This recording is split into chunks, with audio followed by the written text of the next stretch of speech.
우리 사도행전 6장에 기록된 말씀을 중심으로 사사로운 곳에 목숨을 걸지 말라라고 하는 그런 주제로 같이 은혜를 나누고자 합니다. 오늘 우리 읽었던 이 본문 성경은 그 초대교회, 우리 초창기에 우리 교회가 성장할 때에 여러 가지 어려운 문제의 직면이 있었어요. 그 어려움 중에 한 가지가 교회 일을 많이 하다 보니까 이 구제하는 그런 문제에 대해서도 성경에 기록되어 있는데, 홀로 된 그런 여인들을 교회에서 구제하는 그런 그 사항에 대해서 구제를 시작했는데, 그리스에서 온 그 유대인들, 그리고 본토 이스라엘의 그 유대인들 간의 구제 문제로 충돌하는 그런 사건이 성경에 기록이 되어 있습니다.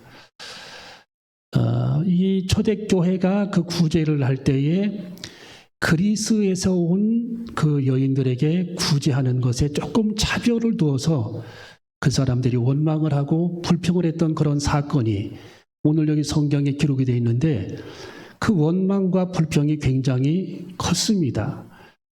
그래서 이 사도들이 근심이 생겼고, 그들은 하나님 앞에 기도하면서 어떻게 하면 이 문제를 지혜롭게 처리할까 고심을 하다가 하나님의 감동과 하나님의 음성을 듣고 그들이 다시 그 사건에서부터 추스려서 정상 궤도로 그들이 이제 문제를 올려놓고 평탄케 되는 그런 하나님의 축복이 오늘 여기 성경에 기록이 되어 있습니다. 자, 오늘 여기 성경 1절과 2절을 한번 읽어봅니다. 1절과 2절 시작.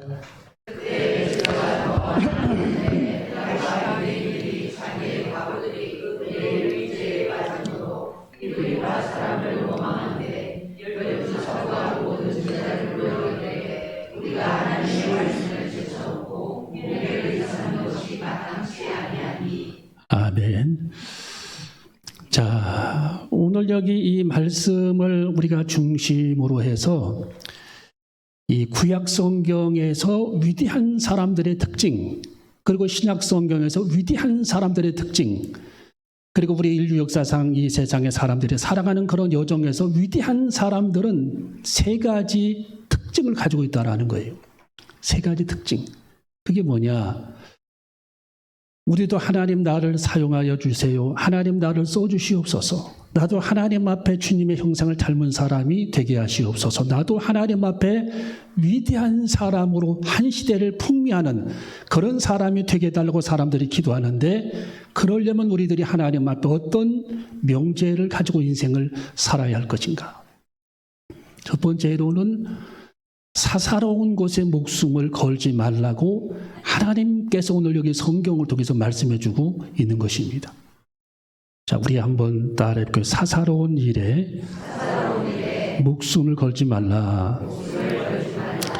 자, 오늘 여기 성경의 이 사건은 이 교회의 본질이 아니죠.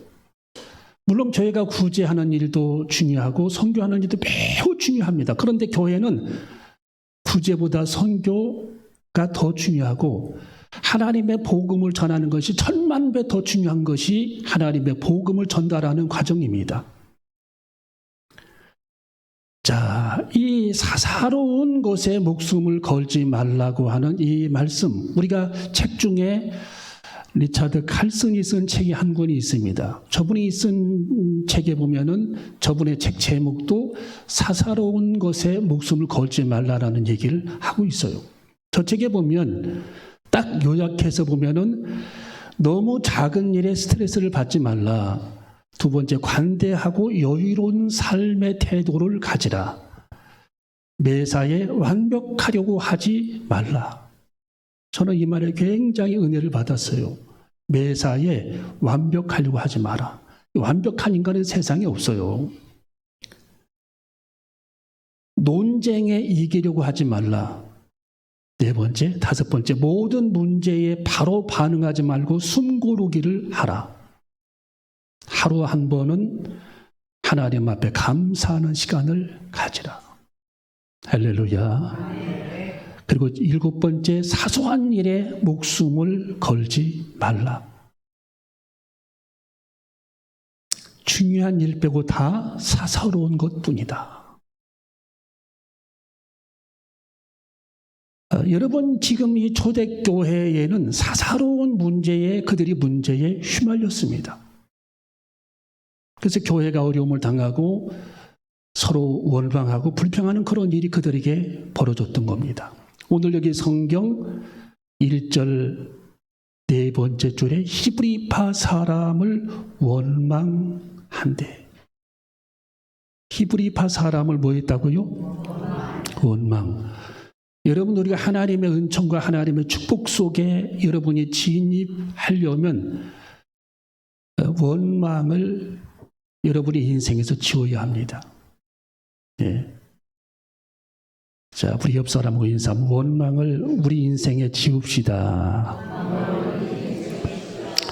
여러분, 우리가 하나님의 축복 속에 이렇게 들어가려면 원망을 우리 인생에서 지워야 합니다.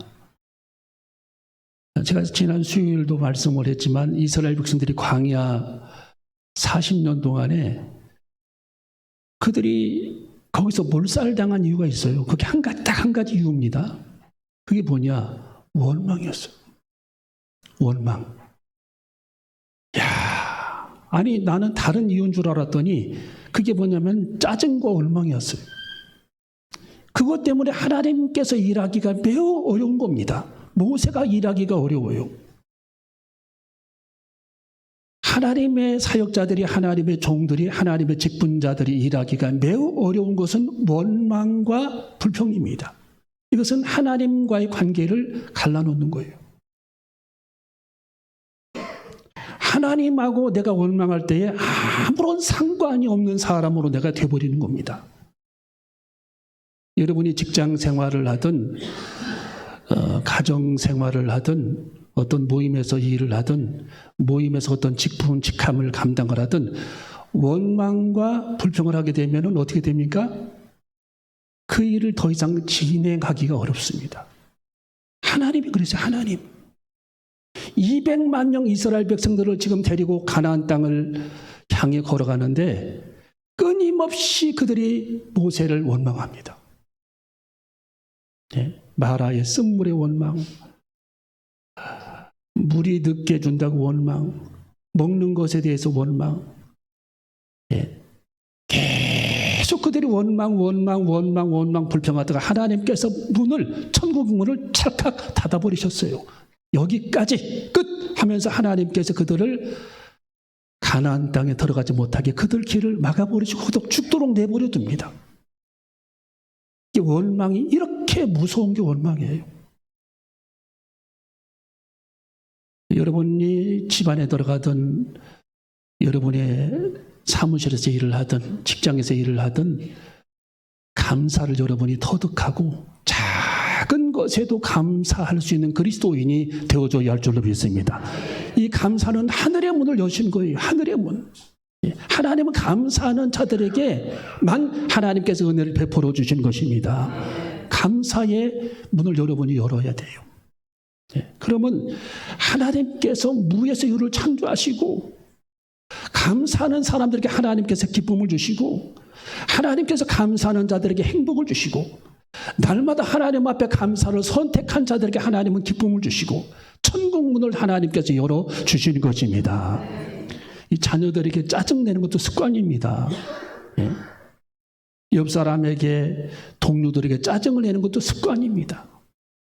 원망, 불평은 하나님의 천국 문, 하나님의 보좌의 문을 막아버린다라는 사실 여러분이 기억하고 날마다 하나님 앞에 범사에 감사할 수 있는 그리스도인이 되시기를 주님의 이름으로 축원합니다. 여러분, 예수님은 사사로운 일에 성경에 보면 개입하시지를 않았어요. 누가복음 12장에 보면은 형제들 간 유산의 문제 때문에 예수님 보고 개입해달라. 예수님이 거절하셨습니다.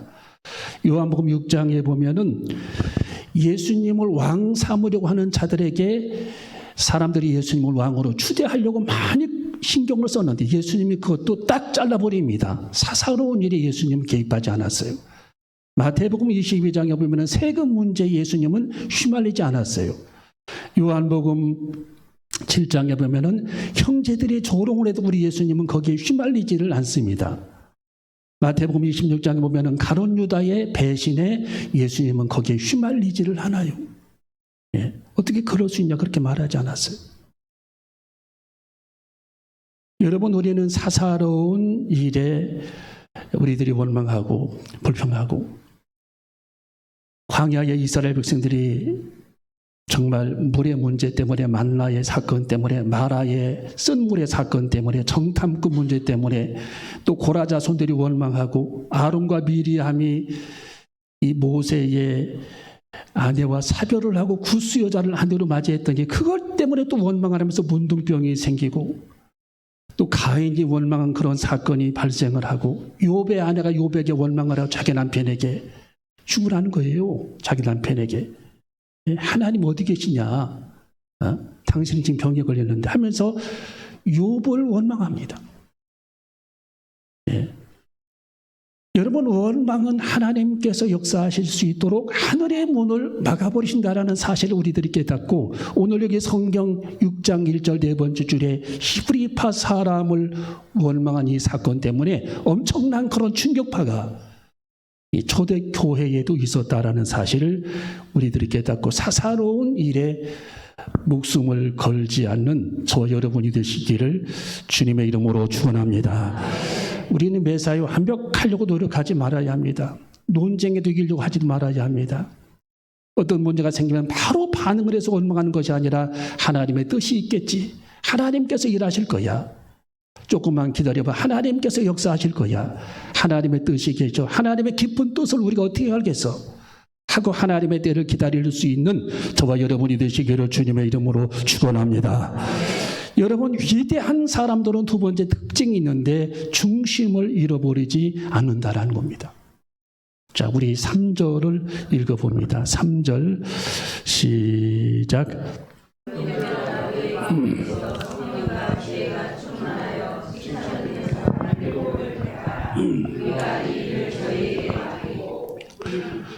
자, 우리 한번 따라해볼게요. 위대한 사람은 중심을 잃지 않는다. 자, 우리 지난 주간에 제가 좀 바빴어요. 여러분들을 돌아보지를 못했는데, 우리 어머님이 쓰러지셨다고 연락이 와가지고, 이제 선병원에 응급실로 새벽에 어머님을 태우고 들어갔는데, 딸들이 제가 예약을 했는데 딸들은 너무 급하다고 생각을 해서 그냥 응급실로 서울서 가서 태우고 들어가셨어요. 어머님을 응급실에서 뇌수술을 받으셨는데, 왜 그 뇌수술을 받으셨냐면은 우리 어머님이 화장실에서 쓰러지셨어요. 그래서 완전히 의식이 없는 상태로 돼버렸어요. 그래가지고서 깨워도 의식도 없고, 그래서 이제 어머님을 태우고 응급실로 직접 들어갔는데, 여기 이제 뇌에 두 군데 구멍을 내가지고 보니까 뇌출혈이 일어난 상태예요. 완전히 돌아가시기 직전인 거죠. 뇌출혈이 일어난 상태. 그래가지고 뇌에 구멍을 두 개를 내고 이 피를 다 거기 뽑아내셨습니다. 여의도에서 목회하는 우리 친구 목사님도 뇌출혈 때문에 바로 3일 만에 돌아가셨거든요. 이 뇌출혈이 그렇게 이게 무서운 겁니다. 그래서 우리는 머리가 아프다든지 어지러워 딱 쓰러지면은 뇌 사진을 빨리 찍어봐가지고 뇌출혈 문제를 검사해봐야 돼요. 뇌출혈 문제. 그래서 이 수술을 긴급하게 이제 해가지고 이제 우리 어머님이 거기서 깨어나셨어요. 깨어나셨는데, 그 중환자실에서 이제 깨어나셔가지고, 우리 어머님이 거기서 이제 계시는데, 우리 어머님이 거기서 꿈을 꾸셨대, 중환자실에서. 꿈을 꾸셨는데, 우리 지역에 신봉이라고 하는 동네가 있어요. 신봉리. 내가 신봉회를 갔는데 전도사님 집에를 방문을 해서, 근데 전도사님에게 물 한 컵 달라고 그렇게 얘기를 해도 물도 안 주고, 그 전도사님이 나를 박대하고 내 손을 막 뿌리치고 나를 밀쳐냈다고 이 얘기를 계속 하시는 거예요. 알고 봤더니 중환자실에서 간호사들이 우리 어머니 양쪽 손을 다 묶었잖아요. 다 묶어놓고 물도 안 주지. 물 달라고 그래도 아무리 소리쳐도 뭐 대답도 없지. 예. 그 상황을 그렇게 받아들이셨어요. 그걸 꿈결처럼 받아들이셨어요. 그 신봉리 전도사님이 엄한 전도사님이 욕을 먹었어요. 물도 안 주고 배척하고 가라 그러고 그렇게 했다고.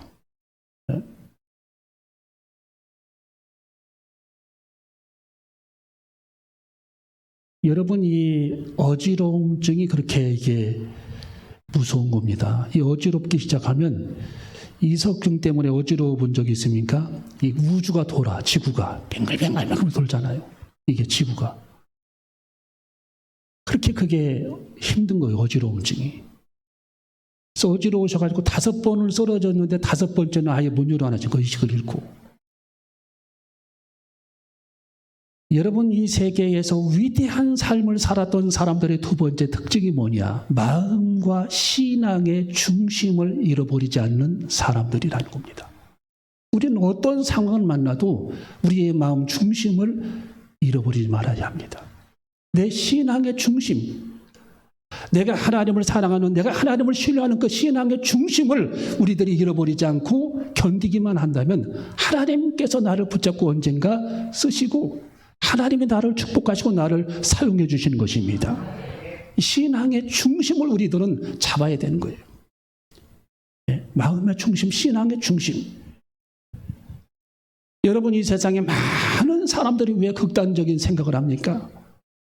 그 중심을 잃어버리면 와르르 모든 것이 다 무너지는 거예요. 네, 우리의 마음 중심을 잃어버리게 되면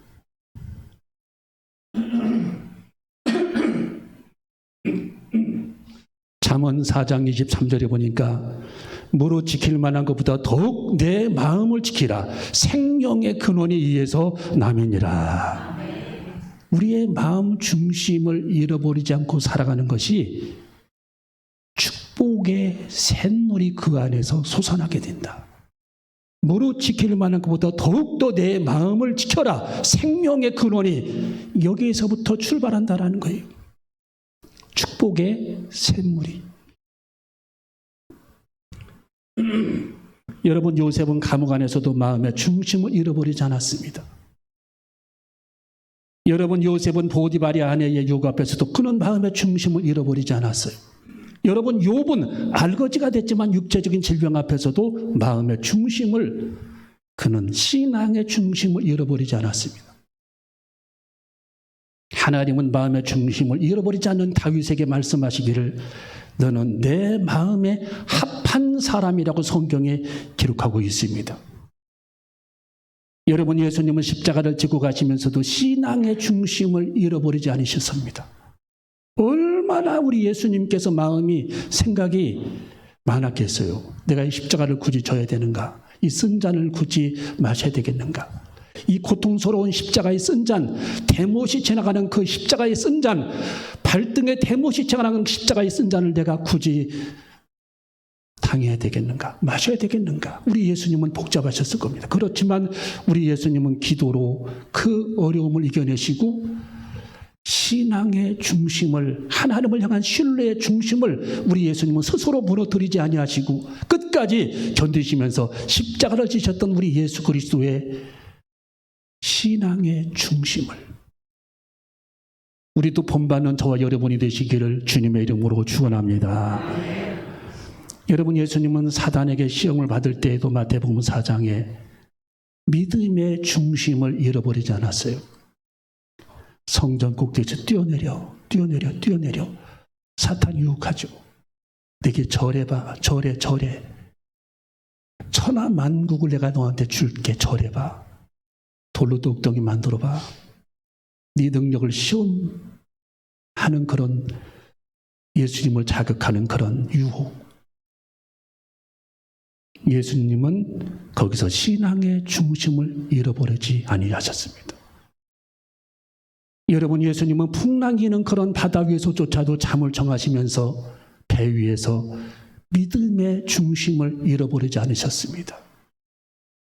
하나님은 내 아버지시여, 풍랑이는 바다 위에서도 전능하신 하나님은 살아계시오. 나를 하나님께서 붙잡고 계시오. 나는 하나님의 아들이야. 신앙의 중심을 잃어버리지 않는 우리 예수님처럼 견고한 믿음을 소유하는 저 여러분이 되시기를 주님의 이름으로 축원합니다. 여러분, 1912년 4월 14일 날 밤에 북대서양 앞바다에서 그 타이타닉이라고 하는 배가 빙산에 부딪혀서 침몰하는 그런 사건이 발생을 합니다. 예. 자, 여기서 2224명의 배에 탑승을 했는데 700명만 거기서 살아남게 돼요. 700명.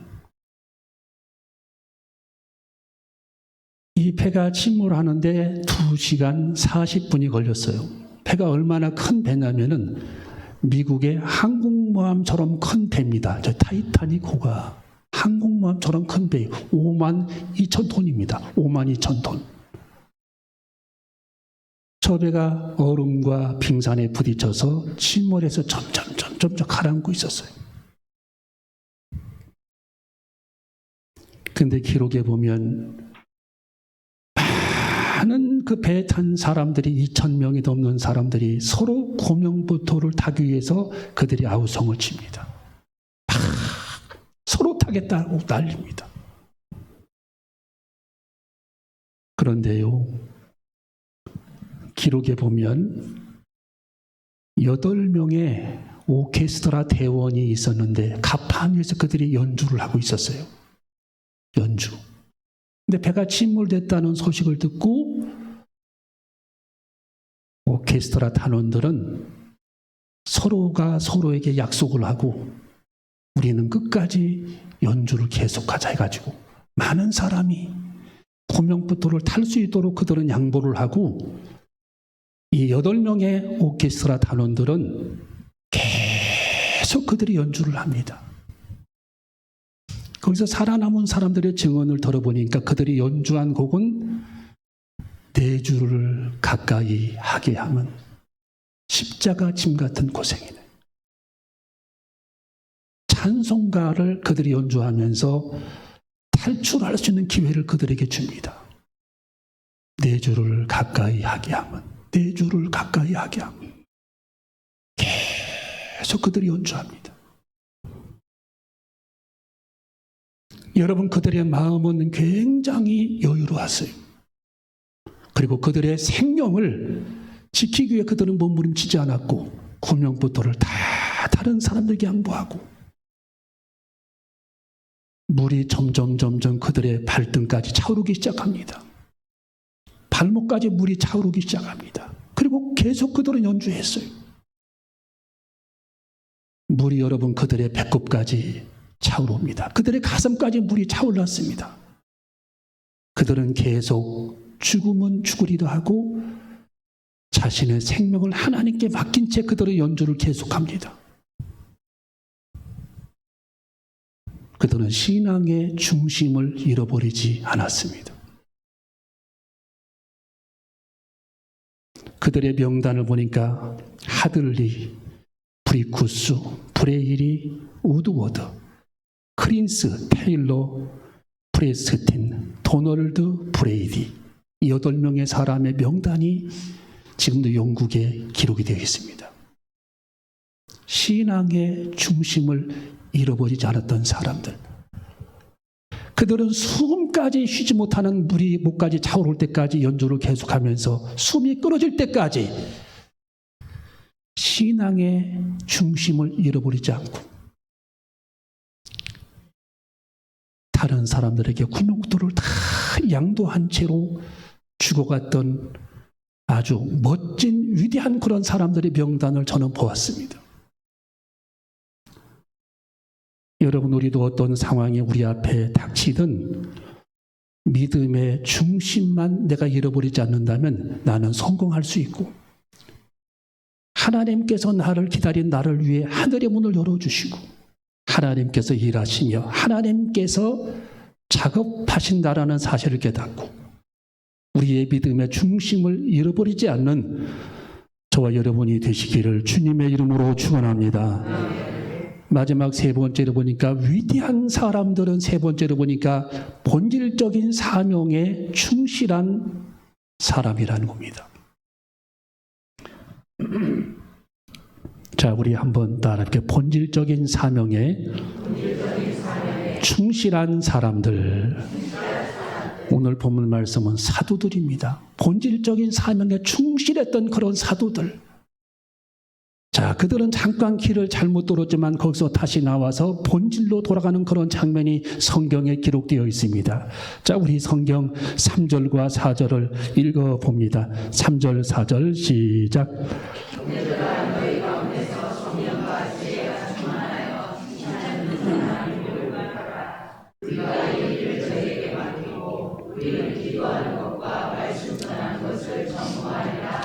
아멘. 자, 우리가 본질적인 일을 하게 되면 일이 3분의 1로 4분의 1로 줄어듭니다. 본질적인 일을 하게 되면 문제에 휘말리지 않게 되고 하나님의 사명을 감당하게 됩니다. 본질적인 사명에 충실하게 되면. 여러분, 학생들의 본질은 학업이잖아요. 학업. 예. 우리 그리스도인들의 본질은 영적 생활입니다. 또 복음을 전하는 일입니다. 지금 이 예수님의 제자들은 본질적인 일에 충실하기 위해서 오늘 여기 성경에 보니까 형제들아 너희 가운데 성령과 지혜가 충만한 사람, 칭찬 듣는 사람 일곱을 택하라. 우리가 이 일을 저희에게 맡기고 우리는 기도하는 것과 말씀 전하는 것을 전무하리라 하니. 할렐루야. 우리는 하나님 앞에 기도하는 것과 말씀 전하는 일에 전무하리라 하니. 이 일에 우리는 본질적인 일에 충성된 삶을 살겠다. 본질적인 일에만 우리는 힘쓰겠다. 여러분, 예수님은 요한복음 4장에 보면은 우물가의 그 물을 통해 우리 인생의 본질은 생명수라고 말씀해 주고 있습니다. 하나님 말씀이고 성령을 가리키는 거죠. 여러분, 예수님께서 많은 사람들이 예수님을 요한복음 2장에서 보니까 예수님을 칭찬하고 우리 예수님을 높입니다. 그때 우리 예수님은 하나님 앞에 나의 영광 구함은 사람에게 있는 것이 아니고 하나님께 있다라고 예수님은 사람들의 칭찬조차도 거절합니다. 여러분, 예수님은 십자가를 눈앞에 두고 자신의 뜻, 내 뜻을 하나님께서 이루어 주십시오. 그렇게 기도한 것이 아니라 아버지 하나님의 뜻이 이루어지도록 하나님 앞에 기도합니다. 마태복음 26장에. 할렐루야.